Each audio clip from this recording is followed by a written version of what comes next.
Tapi kan kalau kita bicara normatif tentang pemerintahan ini kan sebenarnya pemerintah itu dia ada yang diperintah, ada yang memerintah. Iya. Nah, tentang kejujuran. Oh, ini asik tentang kejujuran ini. Boleh. Sebenarnya kan fotografi cuma wadah saja, wadah untuk sebuah penyampaian pesan. Dan maksudnya dan juga memang pemuda-pemuda itu pertama harus kreatif, kita harus kreatif, inovatif, dan juga tadi berjejaring. Kita boleh berproses, boleh berorganisasi, tapi jangan lupa membangun ekonomi. Manusia harus bermanfaat bagi orang lain. Wih, betul.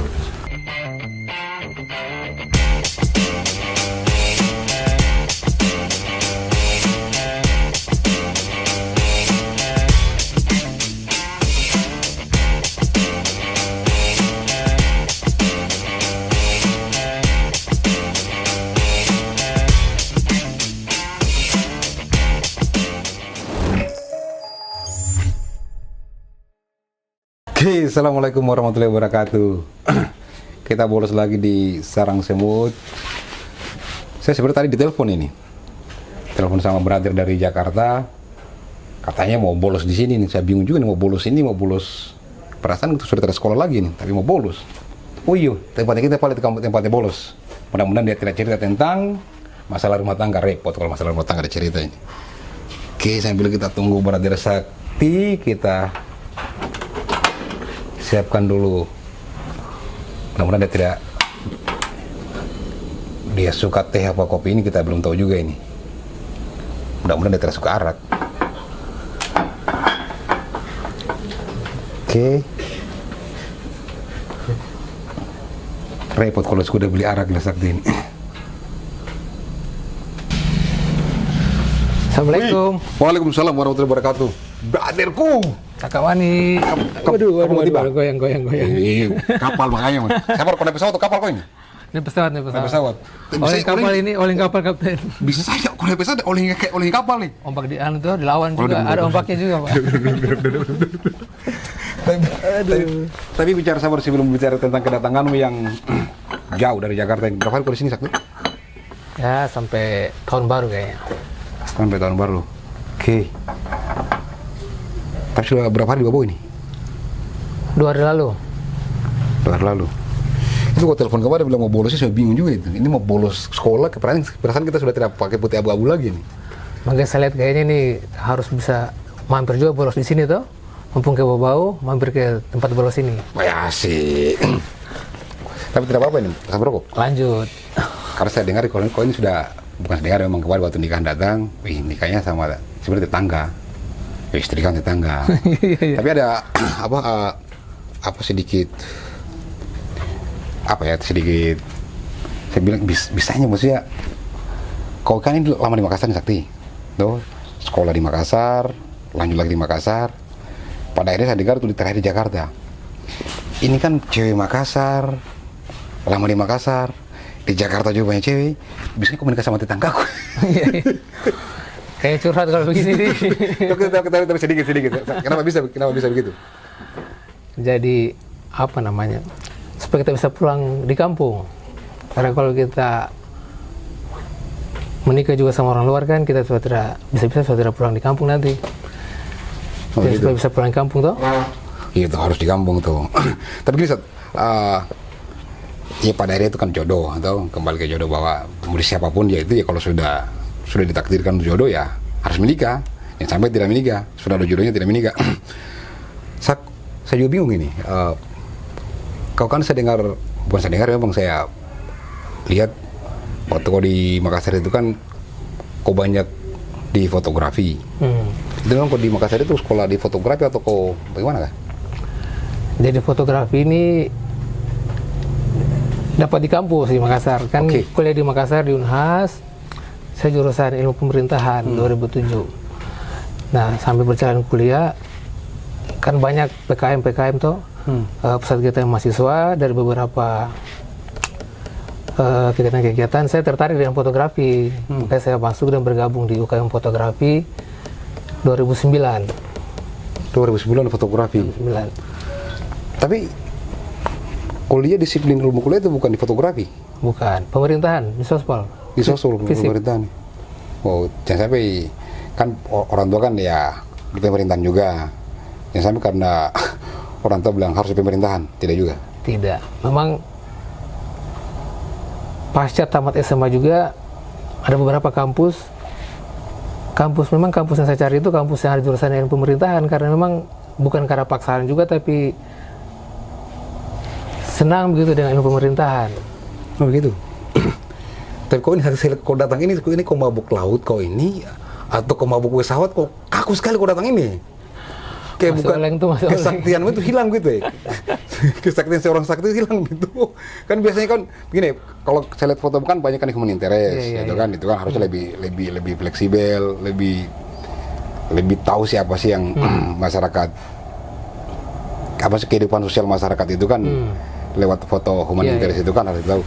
Jangan kok kaku kayak fotonya orang yang mau private, yang di foto itu kebetulan dia kabri mungkin atau apa yang harus tegak diurut, kecuali itu kalau begitu. Tapi di fotografi itu kan, kok ini sebenarnya banyak prestasi. Tapi masih digeluti fotografi. Masih memotret. Jadi memotret sekarang lebih kepada kalau ada waktu-waktu senggang memotret. Tapi kan lebih kepada isu-isu, karena mungkin basicnya ilmu sosial, jadi saya memang lebih suka foto-foto yang human interest, foto-foto yang lebih kepada manusia, Gitu. dengan bagaimana interaksinya. Tapi Lebih suka ke situ. kayak waktu itu sempat juga, pada akhirnya saya dengar masuk di apa namanya, di jurnalis ya. Jadi pasca selesai S1, lanjut S2 juga sambung ilmu politik. Nah, karena memang tadi hobi fotografi, pasca selesai dukungan fotografi juga itu kan kita lebih kepada hanya memotret, belajar fotografi, foto tunggal. Karena senior-senior juga di UKM fotografi, dia lebih ke jurnalistik kebanyakan. Jadi pengen juga untuk bagaimana membuat foto, bisa foto bercerita, bahkan juga bisa menulis. Jadi saat itu yang ada wadah itu hanya di itu tadi, GFJA, Galeri Foto Jurnalistik Antara. Itu memang adanya di Jakarta, tapi saat itu baru pertama kali dibuka di Makassar. Jadi saya ikut bergabung, saya daftar, alhamdulillah lolos masuk.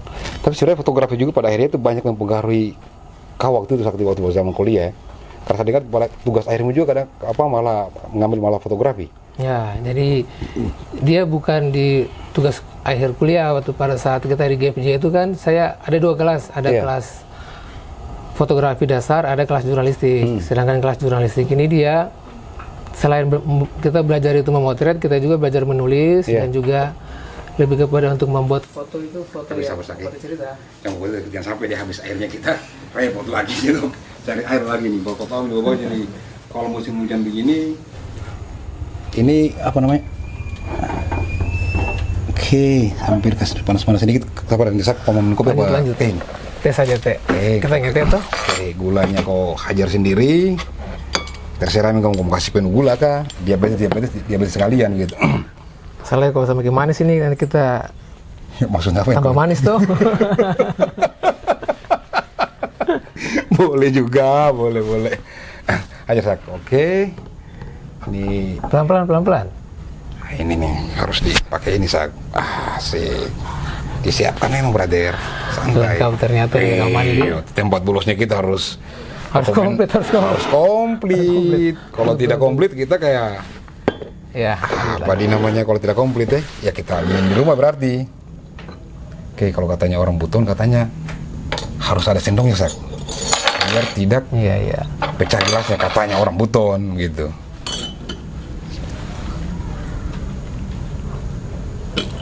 Pelan-pelan. Itu lagi sak, sorry. Dengan kedatanganku lagi oleng kapten pesawat, saya juga oleng gitu. Tapi mau diapa? Ini langsung aduk sendiri nih? Aduh sak, gitu. Kalau saya ngaduk kan berarti harus bayar. Bebas. Iyo, kalau saya ngaduk berarti saya kedai kopi dong, kau harus bayar. Iyalah, kau harus bayar kalau saya sak. Jadi saya kan kopi, berarti saya tidak pakai teh. Oke. Kalau kurang gulanya tambah sak ya? Aman kayaknya ini.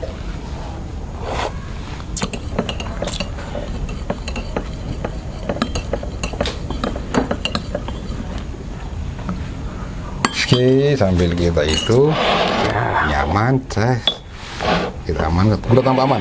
Aman. Udah aman, oke. Berarti tinggal saya. Oke, sampai cerita misalnya tadi bagaimana tadi itu? Sampai di mana tadi itu? Sampai itu kan ada apa? Ada tugas akhir kah? Tugas akhir sekolah atau apa tadi itu? Nah, jadi Kampus. kita itu di GFJ itu hampir setahun, jadi habis kita materi ujian akhir toh.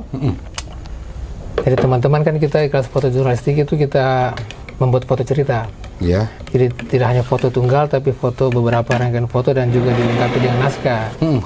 Jadi kita ambil tema atau kita mau menceritakan apa ini, tentang apa. Jadi saat itu karena saya memang suka dengan kebudayaan, suka dengan sosial. Jadi saat itu saya mencoba mengambil tentang proses bagaimana itu proses melahirkan orang suku Bajo. Suku Bajo waktu itu. Suku Bajo. Tapi saya baru juga ini kok di Makassar tiba-tiba kok berpikir tentang suku Bajo itu. Kok ini selalu mau kembali ke daerah di. Padahal kok kembali juga gitu cari suku Bajo itu. Tapi kan suku Bajo kan harusnya seluruh dunia juga ini. Kalau saya tidak dengar itu informasinya kan suku Bajo ini kan dia menyebar juga. Ada di mana-mana. Nomaden toh? Nomaden ya betul. Tapi padahal kok kepeli yang suku Bajo yang ada di Pulau Buton. Pulau Buton. Boleh saya kau ceritakan sedikit? Jadi dari beberapa kan literasi suku Bajo ini kan ada di mana-mana, terutama di Pulau Sulawesi banyak. Nah, saya lebih memilih untuk yang ada suku Bajo di Buton, sekaligus juga pulang kampung dan juga untuk bisa mengcapture di kita punya kampung tuh kita punya budaya lokal kita supaya kenal di mana. Betul. Nah, buat lihat foto air itu saya dapat dari pemetaan ada beberapa suku Bajo yang banyak di Pulau Buton, Wakatobi, di Buton Tengah, di Bau-Bau juga sampai di Buton. Saya ambil suku Bajo yang di Kamaru. Iya. Jadi saya itu dari Bau-Bau itu lumayan juga lewat darat lewat darat, saya naik motor keliling cari sampai ke sana itu, sampai satu titik pulau itu kita menyeberang lagi, kita menyeberang naik kapal lagi, kapal kecil menyeberang ke sampai pulau itu, sampai sana saya nginap di sana. Iya. Terada itu yang membuat suka fotografi tadi itu karena begitunya kita berpetualang, kita bisa riset. Sampai ke sana, mau tinggal di mana nih? Iya. Akhirnya saya pikir kayaknya bagus Padesa ini toh. Nah, carilah Padesa di mana kampung ini. Tapi biasa juga ada istilah anda sekarang untuk saya kalau mungkin kayak jalan lagi misalkan long march begitu atau long trip begitu, istilahnya mereka tuh mes. Saya juga bingung, apa di mes di kampungnya ada mes, ternyata mes. Oh, mes gitu. Ternyata kalau kepala desa. Kepala desa. Memang saya memilih kepala desa juga itu sekaligus bisa jadi informan sekalian. Saya cari di mana kepala desa, cari rumahnya tinggal rumahnya kepala desa, tinggal di sana, pendekatan itu persuasi apa dari mana asalmu. Saya sampaikan begini-begini. Minimal tidak berbayar lah tinggalnya. Aman lah toh. Aman. Nah, jadi dia juga bagus juga maksudnya kepada saya juga itu dia juga interest juga supaya juga bisa mengangkat tentang kebudayaan kearifan lokal di desanya Kampung Bajonya dia tuh. Tahun berapa waktu itu? 2000 berapa deh? 2013, hampir 14 kayak 2013 akhir. Itu sudah masuk dana desa mungkin di waktu tahun itu di? Belum kayaknya. Belum. Belum. Saya bayangkan kalau misalkan di pemilihan masuk di desa itu sudah masuk dana desa, dan saya kepala desanya ada busur kau ikut foto saya sakti. Karena saya pasang balik di seluruh desa ini begitu tuh. Sekalian nih. Sekalian. Ini sebenarnya yang minta difoto. Iya. Kita mau cari tugas atau dia minta kita direquest untuk difoto sama dia ini. Tapi padahal ceritakan lagi masalah. Karena sebenarnya begini, kan kalau kau bicara tentang itu kan waktu tadi kau bicara bahwa saya mau coba foto orang lahirannya suku Bajo. Ini juga saya di benakku bahkan suku Bajo ini kan laut ini. Apakah mereka melahirkan dalam air atau gimana itu? Iya. Kau harus menceritakan ini. Nah, jadi itu memang saat itu kan memang yang itu yang saya mau ceritakan, yang saya mau visualisasikan bahwa ada orang suku Bajo ini yang tinggal di laut, mereka itu proses kelahirannya itu di laut. Maka saya cari saat itu suku Bajo yang orang-orang yang sudah hamil tua tuh. Nah, tapi memang saat itu yang dekat juga waktuku juga tidak banyak. Walaupun saya dapat lah yang di Kamaru ini. Iya. Tetapi yang di Kamaru itu mereka tidak lagi sampai lahir di laut karena rumahnya kan di pinggir laut. Nah, tetapi dia tidak lahir di laut lagi. Kalau zaman dulu itu kan habis dia lahir itu langsung dicelup bayinya langsung dicelup sama di air laut tuh mungkin dibersihkan begitu kira-kira airnya begitu. Habis di sana kan harus dikasih rasa air asin gitu, dikasih rasa bahwa ini laut, ini rumahmu, laut gitu. Ya. Tapi saat itu tidak lagi karena mungkin sudah terlalu kenal juga. Iya. Dia tetap lahiran di rumah, tapi memang ada orang tua begitu, orang tua ibaratnya dukun kampung lah, dukun kampung. Dia tidak jadi apa namanya bukan bidan begitu, bukan bidan, tapi orang tua kampung yang dianggap punya sakti lah begitu. Itu sebenarnya punya jam terbang. Dia sebenarnya masalah lahiran sudah banyak juga kasus lahiran ditangani begitu. Jadi tidak mungkin mau panggil tukang batu saat itu lahiran begitu ya. Jadi yang uniknya itu memang saya juga belum pernah lihat ini bagaimana prosesnya ini toh. Jadi sambil saya belajar, sambil saya melihat. Nah saat itu memang saya sudah pulang, saya tidak lagi karena belum lahiran, saya pulanglah ke Bau-Bau, turun ke Bau-Bau. Pagi-paginya ini pada saya telepon, Sakti, aku berangkat mulai kembali ke sini. Ini yang kemarin itu katanya sudah melahirkan. Wih, jadi saya balap dari Bau-Bau Pak sampai di Kamaru ini tuh. Sampai di sana pas dapat masih proses dia mau melahirkan. Pergi ke rumahnya. Ini dukunnya sudah siap 2 orang. Jadi ini orang tua 2 orang ini sudah siap 2 orang. Satu memang yang melahirkan, satu yang pegang dia punya peralatan. Dan uniknya itu mereka itu kan kadang itu area-areanya itu dipotong pada saat gunting. Gunting. Tapi ini dia utuh keluar, jadi bayinya sama hari-hari keluar. Keluar bersamaan baru dia gunting. Dan guntingnya itu menariknya ini bukan pakai gunting, tapi dia pakai bambu. Iya, masih tradisional sekali. Masih tradisional. Jadi dia pakai bambu runcing itu. Orang jaga kearifan budaya lokalnya mereka. Lokalnya itu. Dia potong itu pakai bambu runcing, tapi dialaskan sama uang perak Singapura sebagai landasannya tuh. Jadi peraknya baru itu hari-harinya baru dipotong. Itu uang perak Singapura. Itu memang pada akhirnya itu orang baju di mana-mana. Karena mereka punya uang perak juga, ada uang Singapura ya, bisa jadi ada uang Amerikanya atau apapun itu karena ya dunia baju ini. Di laut mereka tuh. Nah jadi saya itu lahiran dipotong lah itu hari-harinya pakai itu. Setelah itu ada acara ritual-ritualnya. Ada ritual traktifnya ya. 3 hari itu baru mereka bisa keluar rumah. Tapi pada saat hari-hari tadi sudah dipotong, dibersihkan, disajikan hari-hari itu sama ada garam, ada nasi, ada juga tembakau. Satukan dalam situ, baru ayahnya ini dia bawa ke laut. Jadi hari-hari dibawa ke laut. Begitu. Tapi ini juga kita bicara Sukobaju ya. Ternyata Sukobaju juga ini di dalam karya penciptaan mulut foto itu. Sambil minum ya? Kalau kau tidak minum bisa jual begitu. Minum. Lanjut. Ternyata ada fotomu tentang baju. Itu padahal itu fotomu tentang baju itu mengangkat wilayah atau daerah kita di kancah internasional. Ada. Nah jadi boleh. Selesailah ini foto untuk tugas akhir. Kita pameran lah di gedung Society Harmony di Makassar. Tugas akhir pameran selesai ini tamat. Tiba-tiba bertepatan dengan ada lomba foto. Dia HPA Humanity Photo Award. Dibuat yang selenggarakan itu UNESCO di Cina. Saya ikutlah juga dan saya ikut kategori ini foto story, foto orang Bayu tadi ini saya ikutkan dalam kejuaraan itu dan alhamdulillah dapat juara juga di sana. Wih, ini kita aplaus dulu buat teman saudara kita di Baju yang pada akhirnya diangkat budaya kita, dia perkenalkan kita punya daerah di kancah internasional. Gitu. Tapi ini Sakto, ini kan kau ini kan di fotografi ini kan sebenarnya sudah punya passion gitu ya. Orang bilang itu sudah terbuka jalur kalau misalkan untuk jalur baik untuk bisnis atau hidup begitu.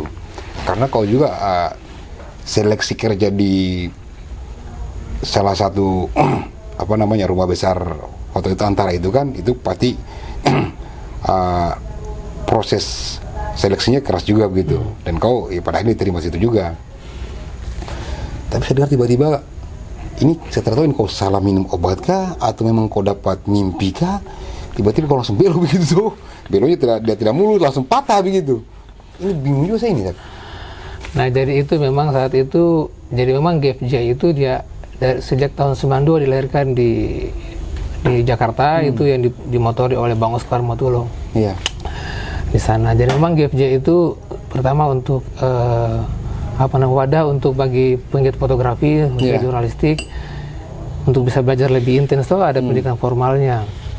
Dan rata-rata keluaran dari GFGA ini, rata-rata mereka itu langsung ke media-media nasional, media lokal, tapi lebih banyak memang ditarik langsung di kantor berita Antara. Memang saat itu, waktu pada saat selesai juga, ditawarkan lah untuk jadi biro Antara untuk warta fotonya. Saat itu baru dibuka di Sulbar, ada juga di Sorong, ada di Kalimantan. Nah, tapi pada saat itu tawaran ini karena juga kan bertepatan sama selesai S2 aku ini. S2. Pas pulang itu saya pulang ke Bau-Bau. Karena ya kita ini namanya untuk kita mau melangkah pasca kuliah, saya cerita juga sama orang tua orang tua bagaimana. Jadi saat itu ada opsinya apakah saya ke situ atau saya mau ke Jakarta untuk lanjut merantau ke Jakarta. Nah, saat itu orang tua lebih memilih untuk pergi Jakarta. Makanya saat itu saya tidak jadilah untuk wartawan foto, untuk ikut tawaran-tawaran itu untuk di wartawan foto Antara, tapi saya ke Jakarta. Anak soleh memang itu. Pada akhirnya sudah buka jalannya, sudah terbuka, saya sudah melangkah di situ, ternyata anak soleh memang deh. Orang tua. Terus sekarang soleh menyuruh ke Jakarta. Nah, di Jakarta itu pada akhirnya kan ya kau harus mulai dari baru. Start baru. Di sana kau berproses misalnya di Jakarta malah kau berproses dalam kelembagaan organisasi begitu. Itu kan mulai baru lagi tuh, Sak. Ya, start baru. Dari memang saya itu memang dari saat itu memang pasca itu antara pulang atau lanjut merantau lagi nih tuh. Nah, karena pikir kalau pulang juga baru selesai kuliah kan kita mau bikin apa juga. Kawin mungkin atau gimana tuh. Akhirnya ke Jakarta. Saya pikir kan memang kita merantau ke Jakarta kayak ini artinya ada yang start kosong, tapi memang kita harus membawa skill. Saya saat itu pikiranku modal S2 sama tadi ini basic fotografi ini. Awalnya di situ dulu. Awalnya situ. Artinya kan kalau kita ngekos kita apa bisa lah atau tiba-tiba ada job-job wedding mungkin kita untuk bertahan hidup. Jadi ada harapan, bisa lah ini. Ada pengalaman itu ya, betul. Bisa ini. Saya sampai ke Jakarta. Untuk ke Jakarta. Nah, sampai di Jakarta memang apa namanya? Tapi saya tidak terus di bidang fotografi ini, tidak. Cuman mau bergelut di bidang ini organisasi. Sampai ke Jakarta. Nah, jadi di Jakarta itu saya pikir wah ini kota besar begini harus kita bisa bergabung dengan organisasi apa gitu tuh, biar karena kita berorganisasi ini kan untuk jejaring. Karena yang saya paham itu ada satu filosofi Kakak Mani. Boleh. Jadi itu filosofi laba-laba. Bedanya laba-laba sama hewan-hewan yang lain itu dia kalau makan dia tidak langsung makan, tapi dia buat jaring. Buat jaringnya, setelah itu beternak. Dia buat jaringnya, tiba-tiba ada yang melengket, baru dia makan. Jadi kau pakai filosofi itu? Berjejaring. Dari mulai masuk di lembaga. Masuklah situ. Dari saat itu saya pertama kali di organisasi di Yellow Forum for Young Leader. Jadi itu organisasi teman-teman tuh di sana bergabung ke situ. Setelah itu dari situ saya aktif di Dewan Pimpinan Pusat Barisan Muda Kosgoro 57, BMK 57. Ini apa? Tiba-tiba kau masuk di Barisan Muda Kosgoro. BMK di. Memang kau sudah punya, sudah apa namanya, kerangka masa depan itu kau sudah niatkan. Artinya kan kita harus punya tujuan toh. Karena saat itu memang pas sebelum ke Jakarta itu tujuan untuk itu, untuk maksudnya untuk berorganisasi. Fokuslah kepada ini basic keilmuan ini.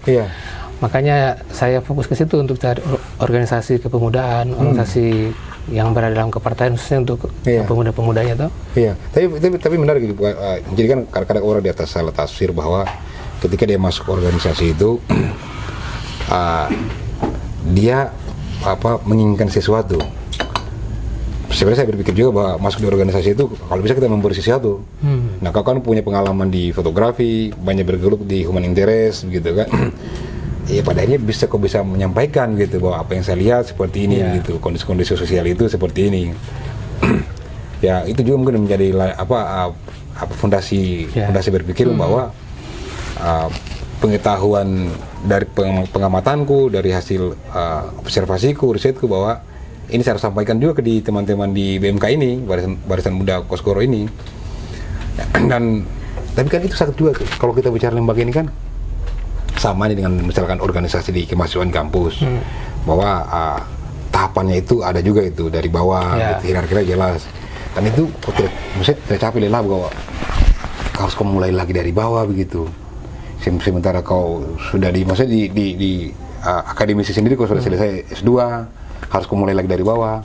Tapi memang sih merintis itu atau memulai itu kan tidak harus, karena misalkan saya sudah pangkatku misalkan sudah gobang gitu, bahkan mungkin sudah berlian gitu, saya tidak mau jadi perunggu atau saya tidak mau jadi perak, dan kau lakukan itu masuk dari bawah lagi di BMK.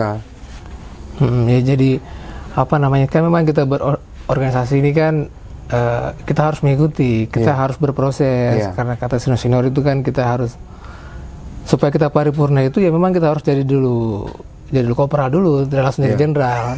Ya toh, kita terima itu proses itu dari bawah kita. Iya betul. Nah dari situ, jadi kita terima saja proses itu, kita lewati. Oke, tapi kan ini juga nih berarti di luar bawah ternyata Sakti ini sebenarnya itu bahwa dia juga ini sebenarnya bukan cuma di BMK gitu, dia apa ya? Dan sebenarnya buat saya itu kau buat saya sosok inspiratif. Namanya talent muda inspiratif. Kenapa saya bilang bahwa banyak kegiatan-kegiatan organisasi di daerah yang lewat kau itu bisa mendatangkan teman-teman dari pusat ke sini begitu. Dan itu memang tadi itu apa filosofi laba-laba itu bahwa laba-laba tadi jaring itu spider ini kan ya menjaring mereka untuk datang ke sini. Dan apa namanya, buat saya edukasi juga bahwa ternyata bahwa ruang lingkup organisasi itu harusnya teman-teman di bawah ini bukan cuma komunikasi sesama kita begitu, harus ada interaksi sama teman-teman dari luar, dan tidak mesti kita berangkat ke Jakarta, idealnya mereka ke sini juga begitu. Dan kau mampu mereka datangkan mereka ke sini. Jadi saya pasca ber-BMK itu saat itu kepengurusannya ketumnya itu Bang Sirajudin Abdul Wahab. Iya. Saat juga itu beliau juga itu sebagai sekjen DPP KNPI. Oh begitu. Nah jadi kita juga teman-teman itu selain kita ber-BMK, kita juga ber-KNPI di DPP. Komite Nasional Pemuda Indonesia. Ya. Oke. Kita di situ juga. Nah jadi kita di berorganisasi itu kan kita dia memang lebih kepada untuk jejaring tadi, pertama, kedua kan untuk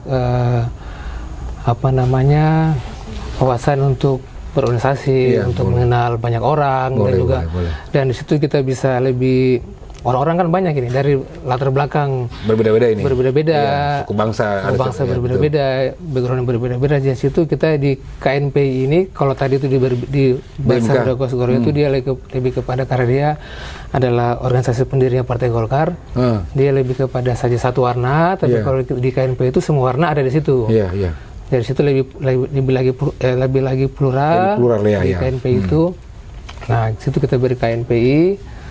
Nah, jadi kita juga banyak adakan kegiatan-kegiatan sosial, kegiatan-kegiatan yang lebih kepada tadi kemanusiaan. Nah, seperti kemarin itu, kemarin sempat juga acara KNPI Sultra.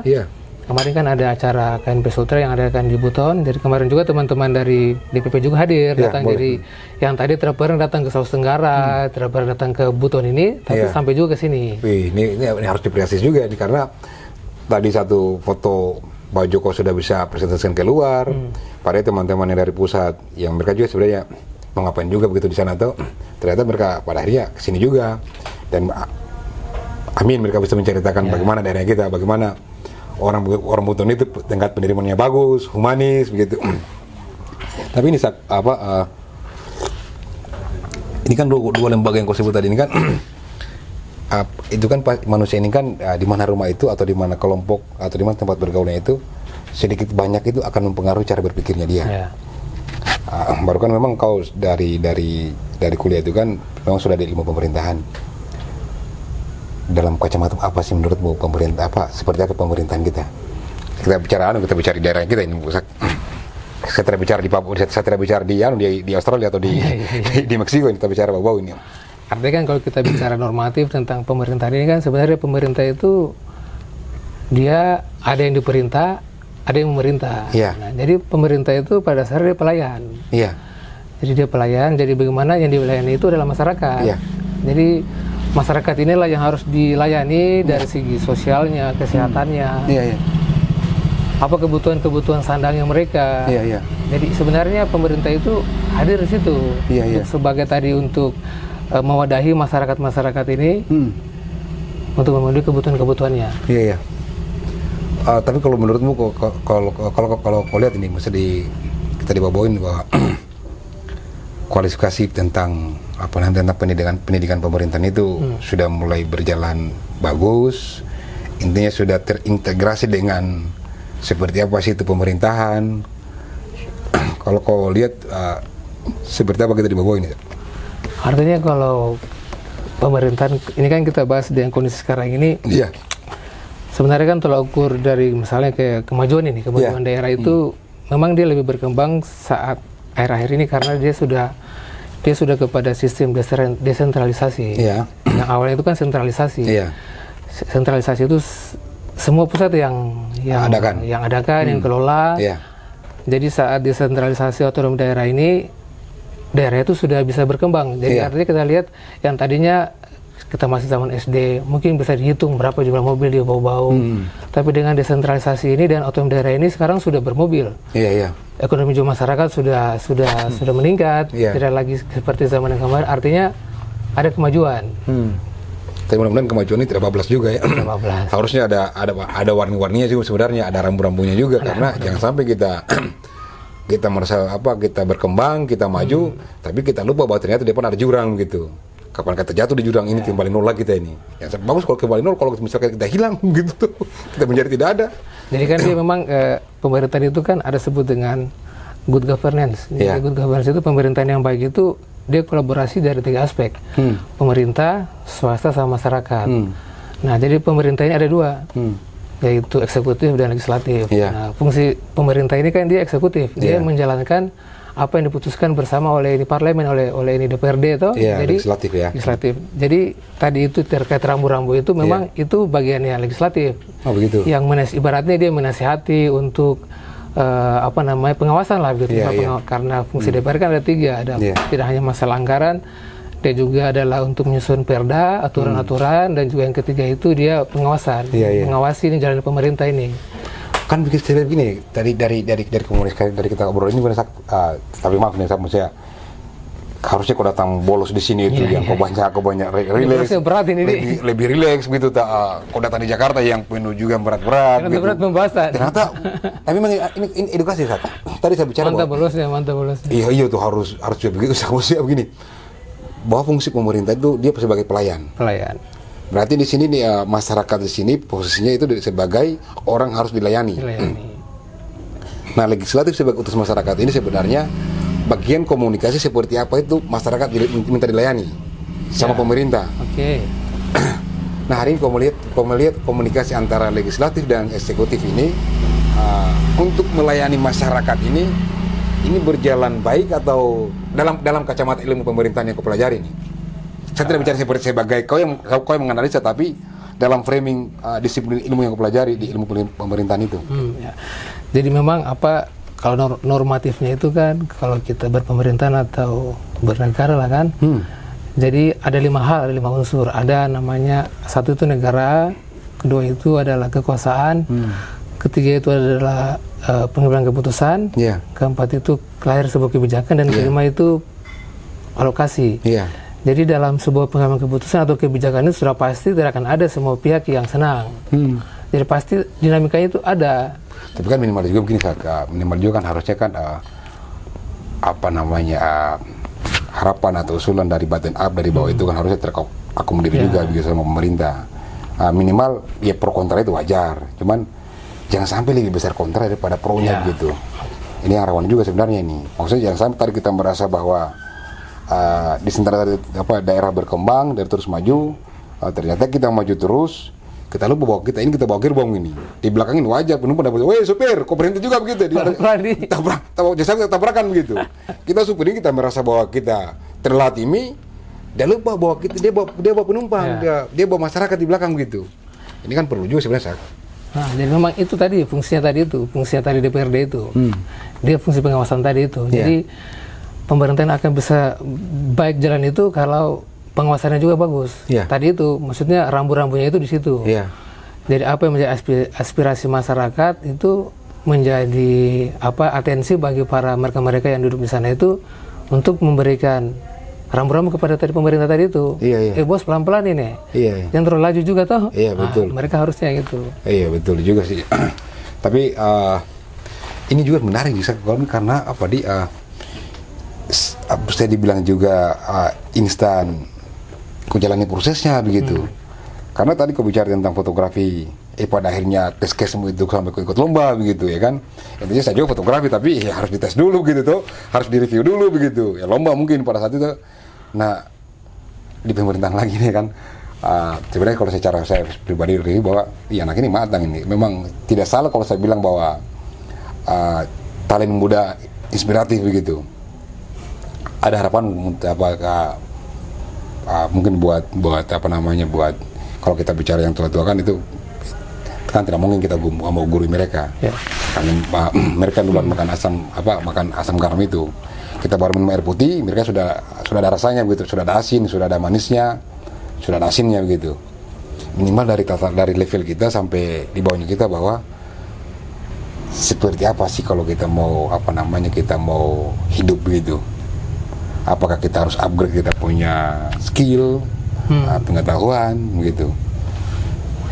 Memang penting juga saya karena ya iyalah kalau misalnya kau tidak belajar kan kau tidak mungkin sampai kau bisa kita ngobrol yang tadi harusnya kita orang bolos itu kan kita bicara bahwa slow di micet saya pada situ micetnya kok kenal orang bolos yang micet yang cantik begitu tuh, tapi karena memang kau terkondisikan banyak belajar, banyak melihat dinamika sosial. Saya juga pada ini Sakti ini tercapai kan begitu dari Jakarta, dia datang di sini, dia tidak ada capeknya bicara. Tapi memang penting juga edukasi ya.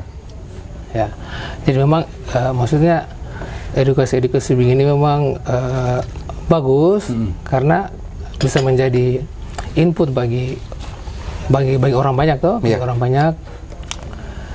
Terkait tadi mengenai itu proses, jadi memang kita harus berproses, ibaratnya lah, ibaratnya misalnya kayak buah-buahan ini, beda masa di pohon, sama masa di perang, begitulah kira-kira analoginya. Jadi kita lewat semuanya itu tahapan-tahapannya supaya kita paripurna bisa. Kalau masa di pohon itu tuh, kalau kita lihat itu, kita sudah berkeinginan, kita sudah rasa, enaknya kita sudah rasa begitu. Tapi kalau masa harum, tapi kalau masa dibungkus tuh, pas kita bertanya nama kau apa tidak ini, pas kita gigi, ternyata semua nama kau. Masa di pohon.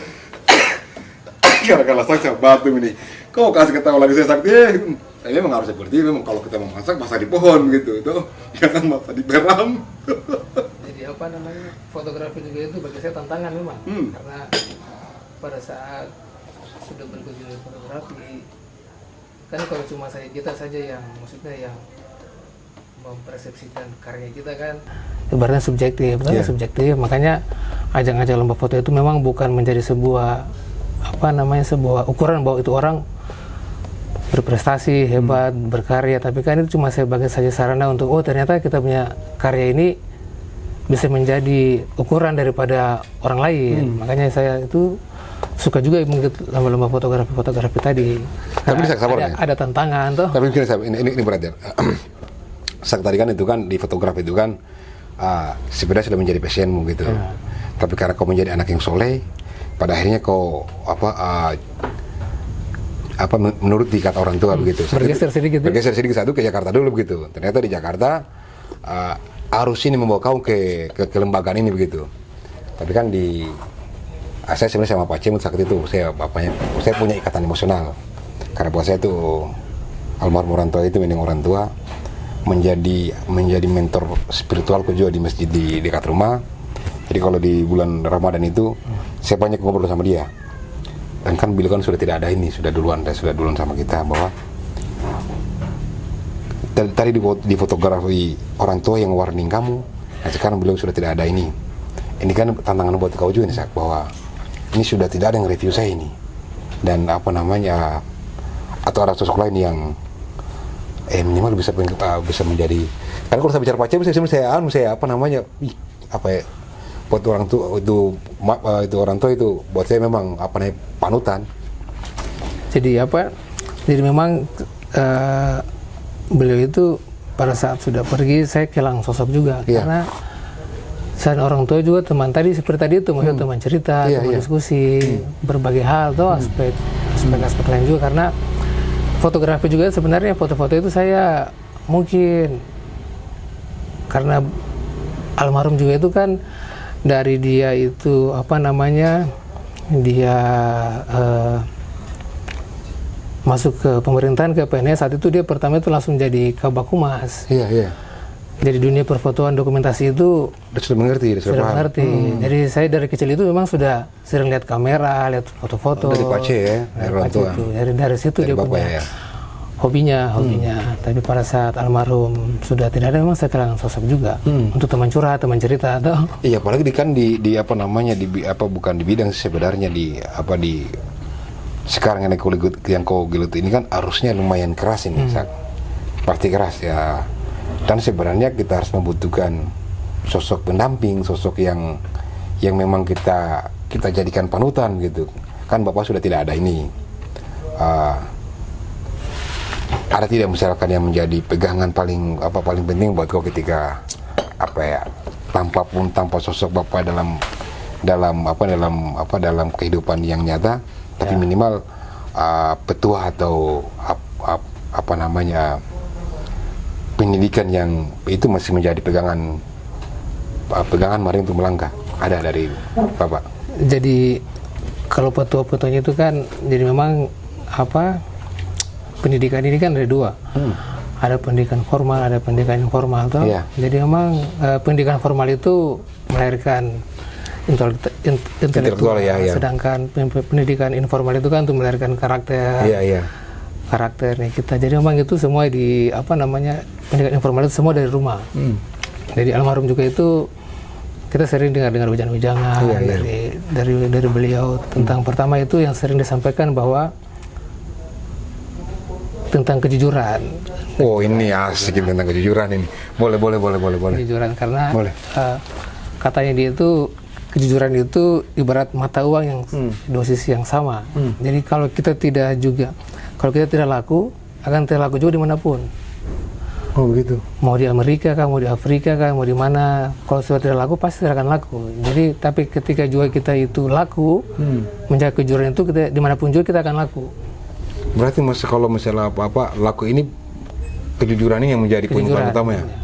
Dan iya betul. Jadi jadi pesannya beliau itu bahwa dunia ini itu bahasa beliau itu bahwa kalau kita tidak pernah dengar orang tuanya kita nasihati kita akan kebingungan. Jadi memang bahwa hierarki orang tua itu ya sangat perlu. Perlu. Tapi ini juga ini saya coba beranggapan ini kan dunia yang bidang yang kau geluti sekarang ini kan itu kan memang bentuk aktualing, maksudnya aktualitas orang anak untuk mengikuti keinginan orang tua begitu. Tapi dari pertama kita ngobrol sampai ke sini juga kau masih banyak menyebut fotografi. Jadi gini, saya cuma gini ya. Mudah-mudahan analogi brengsek konyol lah begitu bahwa salah satu brengsek juga ya. Dia masuk di ini tapi fondasi lamanya dia tidak hilangkan begitu. Jadi kalaupun pada akhirnya ketika dia istri keduaku ini tidak cocok buat saya kembali ke istri pertama fotografi begitu tuh. Ada begitu. Jadi ibaratnya kan kalau tadi kembali ke fotografi lagi, sebenarnya kan fotografi cuma wadah saja, wadah untuk sebuah penyampaian pesan. Jadi artinya saya beranggapan bahwa hampir sama ketika yang saya geluti ini adalah misalnya basic kuliah atau pemerintahan, ilmu politik, S2. Pemerintahan ini juga, ilmu politik juga ini adalah wadah juga, wadah juga untuk menyampaikan aspirasi, menyampaikan sebuah pesan-pesan.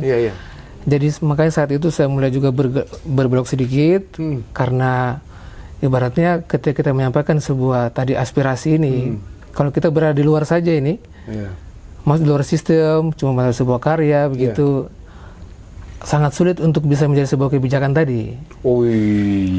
Jadi memang betul juga ini, betul. Saya juga baru terpikir tuh bahwa ternyata kalau misalkan saya foto human interest dengan dinamika sosial yang menurut saya ini perih atau dalam artian tidak sesuai begitu, susah juga kalau pada ini tidak kebijakan ke situnya begitu.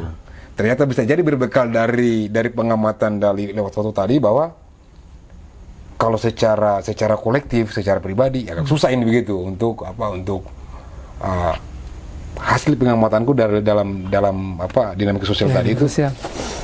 Susah juga kalau cuma lewat foto begitu. Karena harus lewat kebijakan juga. Tapi kan sebenarnya aku gini. Harusnya kan kebijakan ini kan sebenarnya bukan masalah mesti kita begitu. Bisa jadi lewat teman-teman kita. Atau memang tingkat kepercayaan ke penyampai kebijakan hari ini sedikit turun standarnya atau gimana menurut kau ini? Saya pada akhirnya ya mungkin bisa jadi ya kita ada di situ begitu. Jadi artinya tadi kembali lagi ke situ, sebenarnya sama wadahnya. Ibaratnya kan cuma saja penyampaian pesan saja. Tadi yang masalah teman atau apa begitu kan. Jadi saya beranggapan, makanya saya berproses di dunia tadi kepemudaan ini sama organisasi yang ada dalam partai politik itu, karena saya berharap ujungnya itu bisa sampai ke sana. Bisa sampai ke sana. Yang tadinya itu misalnya kita hanya sebagai saja berteriak lewat karya misalnya, tapi dengan kita berada di dalam itu kita bisa langsung mengeksekusi langsung. Iya betul. Berarti saya yang salah tafsirkan. Jadi saya berpikir bahwa mesti saya tidak juga ketika saya masuk dalam situ, minimal teman-teman dalam situ yang yang wilayah kerjanya di sistem itu, di pemerintahan itu, bisa jadi mereka yang dorong gitu.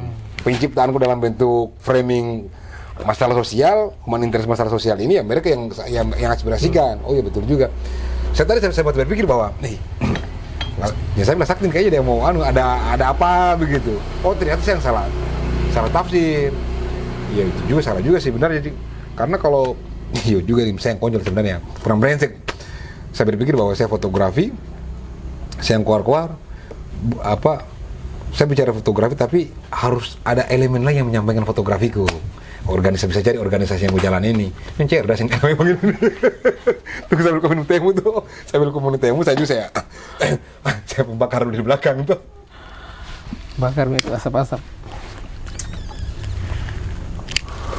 Tapi terus kapan lagi rencana kamu balik ke Jakarta? Awal tahun mungkin habis tahun baru. Pulang balik ke Jakarta nanti? Kan saya pulang juga ini saya lagi lagi juga bikin usaha. Usaha betul banyak kan usaha gue ini. Tapi kamu bikin lagi usaha? Iya memang memang industri kreatif anak muda itu memang sebenarnya usaha ini sebenarnya kalau saya melihatnya bahwa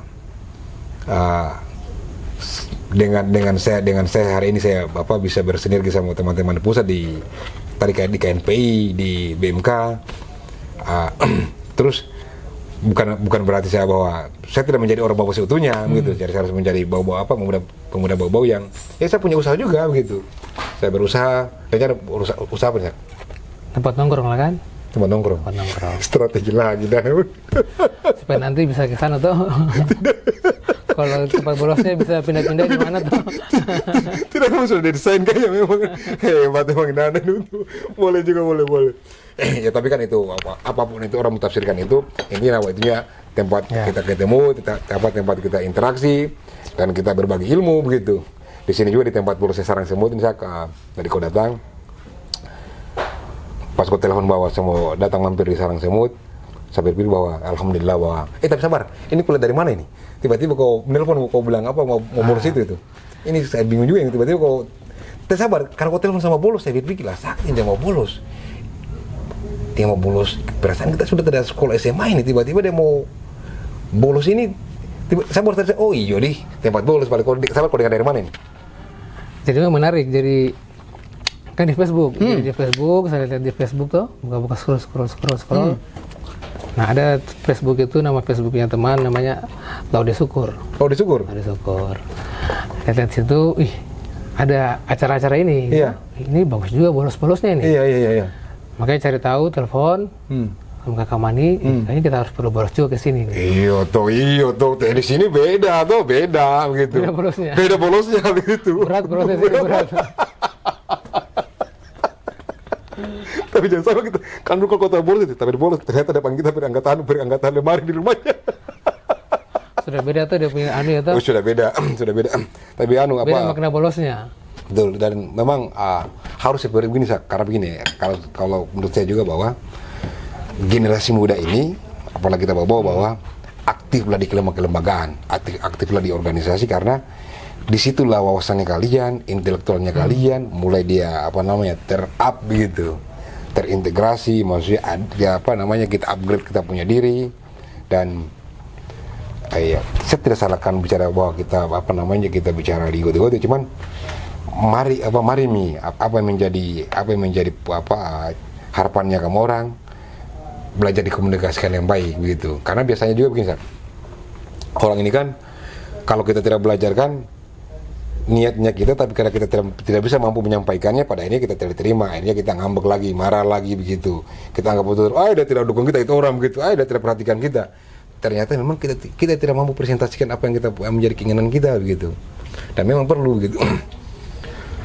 Hari ini di milenial sekarang, anak muda sekarang seperti apa kau lihat ini? Jadi artinya memang generasi muda ini kan ibaratnya generasi ke depan, generasi pelanjut. Jadi memang kan kita berorganisasi ini pertama adalah tadi jejaring. Yeah. Kedua adalah untuk mengupgrade skillnya kita, latihan kepemimpinan di situ. Kita bisa lebih melatih kita punya emosional, karena begitu banyak orang, banyak juga dia punya warna, banyak kemauan, banyak. Dari situ jadi kita lebih melatih tadi emosional toh, dan menerima perbedaan-perbedaan itu. Dan terutama jaringan ini, karena di dalam organisasi itu adalah tadi jejaring ini, karena kita ini kan ingin banyak bersilaturahmi sama orang banyak, sama tidak hanya saja kita misalnya di Sultra, di Bau-Bau, tapi juga butuh juga orang-orang yang dari sana. Mungkin dengan begitunya kita bisa saling tukar pikiran, saling juga bisa memberikan input, saling bisa juga memberikan saling mengisi lah gitu toh. Saling mengisi, dan juga memang kalau khususnya kalau di dunia kepemudaan yang lebih kepada dunia politik, memang kita harus melewati fase-fase ini. Karena itu merupakan sebuah batu loncatannya untuk bisa berada di situ. Iya. Tapi memang betul itu, karena Pak juga nih Sakto bicara jaring tadi tuh. Kita ini tidak pernah berjaring, tapi kita bicara sampai di Amerika ini begitu. Sudah jauh. Kita tidak pernah berjaring di situ saja tuh, tapi bicara kita sudah sampai di Amerika ini. Ini kalau misalkan tiba-tiba yang misalkan kau begitu, kita ada yang bilang, teman belas sakti itu, tapi tidak pernah ketemu begitu tuh, karena cuma kena dengar, tidak pernah berjaring. Temanku itu begitu, banyak juga begitu. Dan ini juga mental seperti ini juga yang banyak ini, padahal istilahku itu konon katanya. Konon katanya itu sebanggaku gitu, temanku itu. Padahal brengseknya tidak pernah ketemu gitu, dia tidak tahu gitu, dia tidak ketemu. Saat ini kok kenal ini? Siapa nih? Begitu. Konon katanya banyak ini gitu. Dan itu memang follower.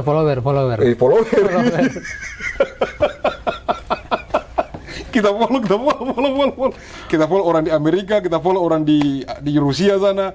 Kita bicarakan perang Rusia, kita bicarakan ini. Padahal ini kita di kampung terus gitu. Kita pindah di kelurahan aja, kita tidak pernah begitu. Tapi itu fenomena juga yang terkadang kita tanya, misalkan begini. Ini contoh kecil ini. Kita bicarakan negara lain, tapi kita tanya bilang, saya ini masalah bantuan nih, saya pusing masalah bantuan nih. Kok kenal kepala dinasnya? Siapa kepala dinasnya? Kok habis bicara Amerika, untuk orang di daerah saya juga tidak tahu orangnya itu. Dan akhirnya ada mental bahwa sudah mana ada tainangon ada mancuan nasi begitu, kepala dinas ini begitu. Dia tidak mau bantuannya kita begitu.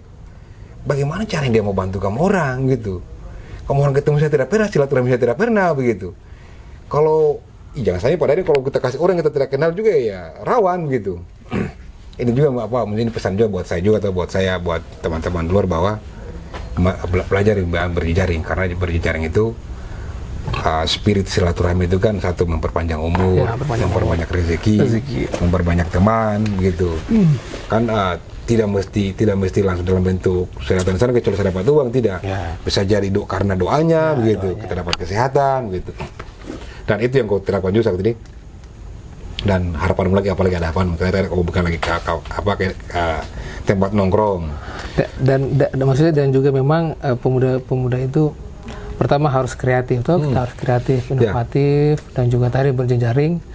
Tapi pemuda juga, saya juga ini kan sebenarnya bergelut di dunia aktivis ini pasca kuliah ke Jakarta itu.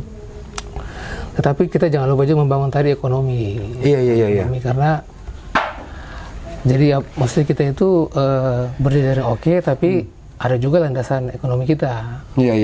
Karena kan nama dunia swasta juga ini kan, kita ini bukan PNS misalnya tuh, PNS yang jelas dia punya hitung-hitungannya setiap bulan. Tapi kalau kita di dunia swasta ini, aktivis ini harus tadi itu kita boleh berproses, boleh berorganisasi, tapi jangan lupa membangun ekonomi. Nah itulah menjadi bahwa betul juga bahwa karena ekonomi juga nanti akan merangkak kau menjadi menikah, padahal kau juga sudah menikah. Ya alhamdulillah sih, dengar juga istri orang kesehatan, dokter yang itu juga tidak sabar saat itu juga tidak marah istri nggak bahwa di dunia itu kan ngiri-ngiri sedap juga ini. Kalau bahasanya Hotman ini ngiri-ngiri sedap juga ini. Jadi memang dari awal sudah saya sampaikan memang karena saya ini kan backgroundku, kuliahku di bidang sosial, pemerintahan dan politik. Karena kita berpemerintahan atau dalam politik ini kan ketika saya pahami ibaratnya hampir sama kayak kalau dalam kata agama bilang manusia harus bermanfaat bagi orang lain. Wih, betul. Jadi itu mirip-mirip di dunia sosial itu, dunia sosial, politik. Karena ibaratnya pengabdian pasti akan lebih banyak waktu sama orang lain, sama berbagai macam masalah lah, ibaratnya lebih di keluarga kurang mungkin seperti itu. Dan dia menerima itu. Nah, kalau menurutmu semut ini sudah dari kau lihat dari Facebook dari Facebook Yellow di Syukur tadi itu kamu lihat bahwa sarang semut ini di kecamatan seperti apa ini? Ini maksudnya pesan juga buat saya buat sarang semut begitu. Jadi kalau pertama saya suka namanya itu semut. Kalau filosofi semut ini kan dia gotong royong. Gotong royong bersama-sama mencapai sebuah tujuan. Jadi hal-hal yang begini itu memang harus ada wadah-wadah seperti ini sebagai edukasi juga input bagi orang banyak yang melihat dan sebagainya. Dan memang harus ada seperti ini. Ya itu juga memang harapan bahwa bukan cuma harapan kepada ini itu menjadi harapan. Dan juga memang maksudnya apalagi dengan sekarang ini kan kemampuan teknologi. Betul. Sekarang orang lebih mudah untuk mengakses informasi. Jadi digitalisasi ini juga bisa menjadi ancaman, bisa juga menjadi sesuatu yang bermanfaat bagi orang, tergantung orangnya mau kemenakan. Betul. Jadi dengan acara kalau misalnya kayak semacam ini bisa lebih bermanfaat bagi orang lain. Edukasi. Amin. Itu menjadi tugasku, menjadi tugasnya Sakti juga, menjadi tugasnya teman-teman kita semua bahwa manfaatnya media sosial itu untuk kepentingan masyarakat misalkan, minimal kita bisa bermanfaat untuk orang lain. Minimal setiap katanya kita itu sama jariah. Ada amal jariahnya begitu. Dari kita bicara, jangan sampai kita bangun pagi, kita bicara sampai kita mau tidur. Ternyata kita punya bicara tidak ada yang minimal dia bisa bermanfaat. Tadi juga nih bicara tentang kejujuran dari Pak Cemo itu juga memang ditanamkan sama saya, bukan ditanamkan sih ya. Jadi kalau saya ketemu sama Pak Cemo itu saja, ini kok jujur, karena jujur itu memang susah gitu, diucapkan mudah, di aplikasi yang susah gitu. Apalagi di zaman sekarang ini betul. Karena ternyata bicara jujur ini di zaman dulu itu tuh kata jujur itu ada sebuah penggalan kata, tidak cerdas itu bisa diperbaiki dengan belajar. Tidak cakap itu bisa dihilangkan dengan pengalaman. Gitu. Tapi kalau tidak jujur, namun tidak jujur ini itu susah diperbaiki. Bung Hatta. Betul. Dan harapannya memang pada akhirnya itulah yang menjadi fondasimu kemanapun sak gitu. Karena dari foto tadi itu, human interest yang ke foto itu, kejujuran di situ yang pada akhirnya dinilai menjadi sebuah apresiasi dalam bentuk juara begitu. Terus tingkat penerimaan teman-teman di BMK, di KNP, bahwa kejujuran itulah yang membuat kita jejaring tadi ini kita dimudahkan begitu. Karena teman-teman dari pusat ketika ada acara misalkan KNPI atau BMK di Bau-Bau, poin paling besar adalah itu kejujuran bahwa mereka mau datang di Bau-Bau. Ini juga pesan buat saya, buat pesan di teman-teman di luar bahwa kejujuran penting. Sebelum kita closing, masih masalah jujur itu, tadi itu Bung Hatta mengatakan begitu. Jadi ada juga dari semut ini, gitu. Menarik kayak semut ini. Membuat diri kita